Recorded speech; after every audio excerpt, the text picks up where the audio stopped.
Hi everyone, ನಾವಿವತ್ತು shopping ಮಾಡೋಣ ಅಂತ ನಾನು ಮತ್ತು ನಮ್ಮ ನಾದಿನಿ ಮಕ್ಕಳು ಎಲ್ಲ ಹೊರಗೆ ಹೋಗ್ತಾ ಇದ್ದೀವಿ.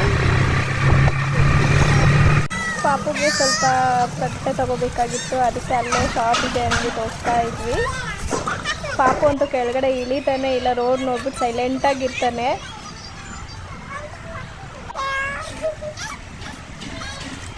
ಹಾಯ್ ಮಾಡ್ತಿದ್ದಾನೆ ನೋಡಿ, ಹಾಯ್. ಅಲ್ಲಿಂದ ಸ್ವಲ್ಪ ಮನೆಗೆ ಐಟಮ್ಸ್ ಬೇಕಾಗಿತ್ತು, ಪಾಪಗೂ ಕ್ರೀಮ್ಸ್ ಎಲ್ಲ ಬೇಕಾಗಿತ್ತು. ಸೊ ಮಂಗೆ ಮಾರ್ಟಿಗೆ ಹೋದ್ವಿ. ಮಾರ್ಟಲ್ಲಂತೂ ಆ ಚೇರ್ ಮೇಲೆ ಕುತ್ಕೊಂಡು ಆಟ ಆಡ್ತಾ ಇರ್ತಾನೆ ಯಾವಾಗಲೂ. ಒಂದು ಖುಷಿ ನೋಡಿ ಹೇಗಿದೆ. ಅದರಲ್ಲಿ ನಮ್ಮ ನಾದಿನಿ ಮಕ್ಕಳು ಬೇರೆ ಆಟ ಆಡ್ತಾಯಿದ್ರು ತುಂಬ ಚೆನ್ನಾಗಿ. ಶಾಪಿಂಗ್ ಮಾಡೋಕ್ಕೆ ಬಿಡ್ತಾ ಇರಲಿಲ್ಲ, ನಾನೊಂದು ತೊಗೊಂಡ್ರೆ ಅವನೊಂದು ತೊಗೊತಾ ಇದ್ದ. ಆ ಮಕ್ಕಳು ಎಷ್ಟು ತೀಟ ಅಲ್ಲ. ಇವತ್ತಿನ ಡೇ ತುಂಬ ಚೆನ್ನಾಗಿತ್ತು.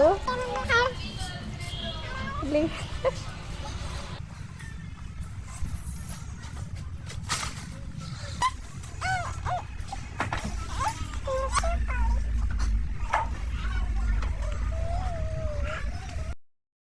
ಫೈನಲಿ ಶಾಪಿಂಗ್ ಮುಗೀತು.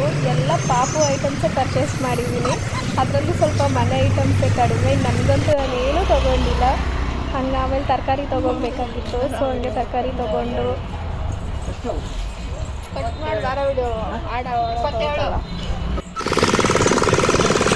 ಟಯರ್ಡ್ ಆಗ್ತಿತ್ತು, ಸಪ್ನ ಕುತ್ಕೊಂಡು ಹೋಗೋಣ ಅಂತ ಅಂದ್ಕೊಂಡ್ವಿ.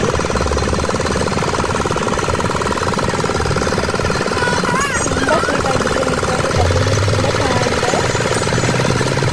Wow, tasty.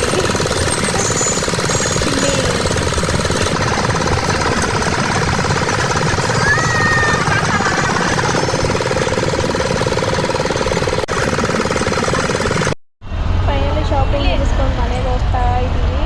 ನಮ್ಮ ಗುಂಡಣ್ಣ ಅಂತೂ ಮನೆಗೆ ಬರೋಕ್ಕೆ ಇಷ್ಟ ಇಲ್ಲ, ಮತ್ತೆ ಹೋಗೋಣ ಅಂತಿದ್ದ. ನೋಡಿ ಮುಖ ನೋಡಿ ಯಾವ ಥರ ಮಾಡ್ಕೊಂಡಿದ್ದಾನೆ. Finally reach home.